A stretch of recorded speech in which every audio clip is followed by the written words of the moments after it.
હવે વાત ઉત્તર ભારતની કે જ્યાં ઠંડીનો કહેર પણ છે અને સાથોસાથ ફૂલ ગુલાબી ઠંડી તેનો અહેસાસ પણ, જ્યાં જમ્મુ કાશ્મીર, ઉત્તરાખંડ, હિમાચલ આ સહિતના જે તમામ વિસ્તારો છે ત્યાં આખરે ઠંડીનો નવો એક રાઉન્ડ શરૂ થયો છે, જ્યાં વરસાદ અને સાથોસાથ ઠંડી આ બંને એક સાથે જોવા મળી રહ્યા છે।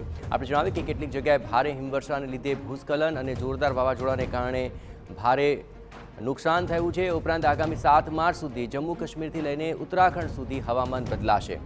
વેસ્ટર્ન ડિસ્ટર્બન્સના કારણે હાલ તો 2 દિવસ વરસાદ અને સાથોસાથ અહીં અન્ય પરિસ્થિતિ જોવા મળી રહી છે। જો કે જમ્મુ કાશ્મીર સહિતના વિસ્તારોમાં હિમવર્ષા અને મધ્યમ વરસાદ પડ્યો હોવાના અહેવાલ છે, જેમાં આસામ, મેઘાલય સહિત પૂર્વોત્તર રાજ્યોમાં ભારે વરસાદની શક્યતા જોવા મળી રહી છે।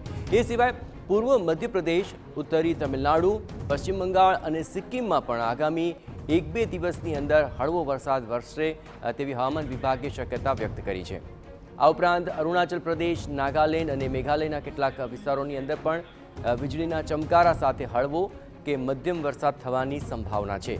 જ્યારે કે અધિકારીઓના જણાવ્યા પ્રમાણે છેલ્લા થોડા દિવસોથી હિમવર્ષા અને ભૂસ્ખલનને કારણે પણ હિમાચલમાં 650થી વધુ રસ્તાઓ 3 દિવસથી બંધ હાલતમાં છે, જે માત્ર લાહોલ અને સ્પીટીમાં જ 290થી વધુ રસ્તાઓ હાલ બંધ થઈ ગયા છે।